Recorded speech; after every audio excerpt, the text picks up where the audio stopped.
I don't want to need help, but damn it if I don't sometimes. And you probably do too. So why does it feel like we have to earn the right to ask for it? Now, I'm Gen X, so I grew up being sold this fantasy of, the strong, independent woman. The one, I can bring home the bacon, fry it up in a pan, and never let you forget you're the man. We took that shit personally. We weren't taught to ask for help. We were the help.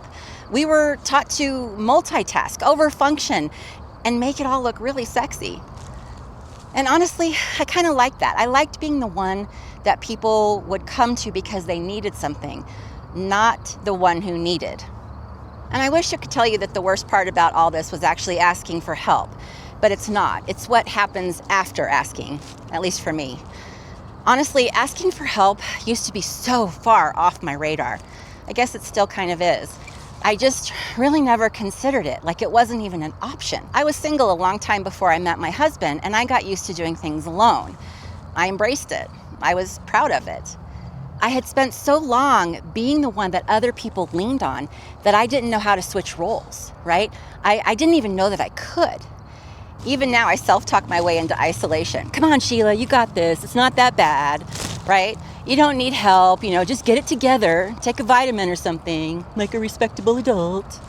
I wish that I could say that I ask for help like a person who's seen functional relationships, but alas, I cannot. I wrap it up in disclaimers like I'm trying to cancel a gym membership and not get the penalty fee. This is how it usually starts out, right? Like, yeah, I'm really sorry to bother you. Oh God, I know this isn't your problem. I'm so sorry. I think I might need some help. I mean, I know if you can't, it's totally cool. I get it.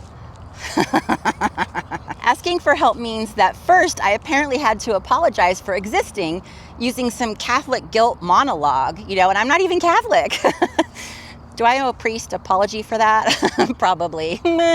I was more afraid of being seen as weak than I was of being overwhelmed, because in my head, help wasn't something that you asked for. Oh no, you had to earn it. I thought that I had to prove that I tried everything else first. I had exhausted all options. I had to prove that I had the right to ask, that I wasn't just being dramatic. I treated it like a one-use coupon, like if I cashed it now, then I wouldn't ever be allowed to ask for help again. So I hoarded it. I think a lot of us don't even realize how deep the conditioning actually goes.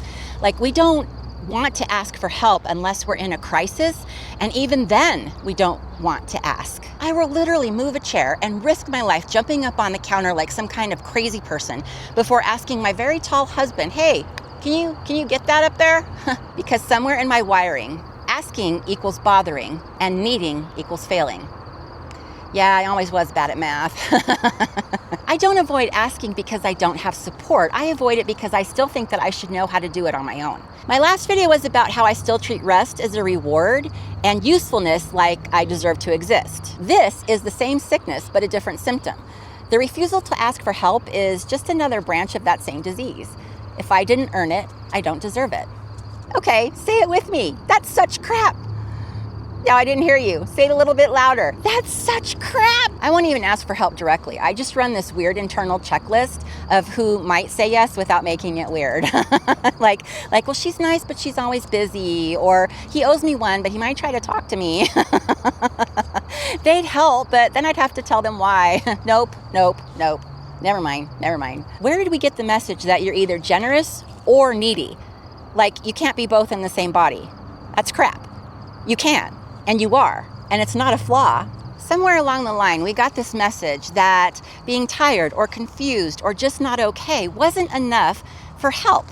You need a whole tragic backstory, right? You need proof that you've earned the right to ask. And even when I do ask, the worst part of it isn't just the asking.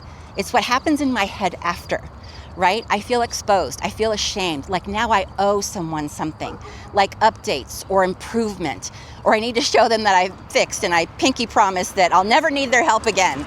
And you know what's the worst is that none of that is even real. I made it all up in my head because I imagined and rehearsed every worst case scenario before I ever even opened my mouth. No one is keeping a spreadsheet of favors, Sheila. No one is waiting for me to prove that I'm worthy.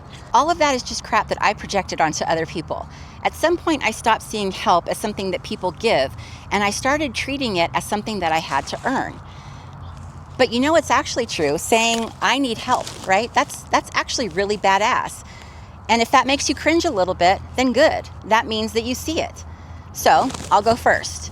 I need help believing that what I'm doing matters, and that even though the money's not there right now, I'm not failing. I'm just in the middle of this stretch, right? That this can be hard, but it doesn't mean that I'm wrong. That maybe, just maybe, I'm still enough. If you've gotten value from me, then say so. And if you're in the same place, then tell me that too. Not for praise, but to anchor. That's what help looks like here. So now it's your turn. What do you need?